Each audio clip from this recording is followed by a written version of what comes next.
Hey y'all, welcome back to FitFrens. So today I'm going to show you my racing sim here, and I'm going to give you 5 reasons why if you want to get on track, if you want to get into wheel-to-wheel racing, if you just want to get better as a driver, if you just want to have some fun like going on track without spending the hordes of money it costs to do so, a racing simulator is a fantastic way to do that. Real quick, we'll just touch on a few reasons why sim racing is so great. So if you wanted to experience what it's like to be at the start line of a rallycross event, just hurtling yourself towards the first corner with a bunch of others, you can do that. If you wanted to experience what it's like to be at full tilt in an Indy car going around Charlotte Motor Speedway over 200 miles an hour, you can do that. Or if you want to see what it's like to be in Spec MX-5 going around Laguna Seca in some tight racing, you can do that. So that brings us to the first reason for why sim racing is so good. Money. Now, you might be thinking that it's a bit of a stretch to consider cost a pro to sim racing, especially when you're looking at my rig here, and I probably have about $4,000 in it said and done, and it's still on a wooden frame. And then you're going to go and compare this to rigs online, where the starting cost is, again, around $4,000. So at this point, you're probably wondering, Noah, how could cost possibly be a benefit to sim racing? Well, you could piece together a rig for cheaper with used stuff and again building a wooden frame. But let's compare this to my Fit that I take on track. So this car, I have about $5,000 in said and done, and the only things that make it quote performance are the tires, the brake pads, the brake fluid, the braided brake lines, and that's it. And that's not even including the cost to get to the events with tickets, with gas, with a helmet, with my track timer. So really, you're spending a lot of money on track stuff, and that's not even including the maintenance that goes into these cars. Mine being a Honda Fit, that's basically just a commuter car that I happen to take on track. You're spending a lot of money if you're going to have anything that's truly performance oriented. So this brings us to our second reason to get a racing sim: seat time. No one wants to be the guy in a fast car getting passed by a Honda Fit because you're a slow driver in a fast car. So what's the antidote for that? Seat time.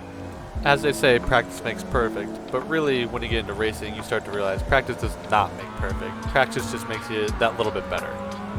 Little by little, we start to learn the auditory cues, the visual cues, the feeling in the steering wheel as the car starts to get light and over-rotate. These are things that, in my opinion, you can only learn through exposure, unless you're some sort of car god and you just sit in the car and all of a sudden you're RTN Senna in a Honda Fit. So to have the ability to be exposed to this stuff at your fingertips versus having to go to the track and then wait for your 15-minute sessions is quite a powerful ability. Now, reason number 3, I think, is a fairly simple one: risk. And risk is something that you're going to take while you're on track. You can go off, you can overcook like a braking point, you can boil your brake fluid, and you can just go sailing into a wall. You don't know what's going to happen. It's always a risk on track. And as you can see here, I get hit multiple times, but really the only thing that's damaged is my feelings because I don't know why he kept hitting me. Here, I get just a little bit too aggressive, spin, get T-bone, and that could be, a hospitalization and a series-ending injury. Or, worst case scenario, you crash your Indy car, leaving the pits because you just plain old suck. Now, our fourth reason here is the ability to practice at different tracks. Now, depending on your situation, if you're just doing HPDE, you may not consider this that big of a deal, but I used this for all my HPDE days that I could, and boy did it make a difference. This past year was my first year being on track in any form, and all of my instructors had nothing but compliments to give me because most of the time I knew exactly what I needed to do at all the tracks because I had practiced them on the simulator. If you're like me and you're planning on competing this year in any form, this is an ability that you should abuse to the max because this is going to give you essentially unlimited laps around any track that you're planning on competing at, which would definitely be an advantage over others that do not have this ability.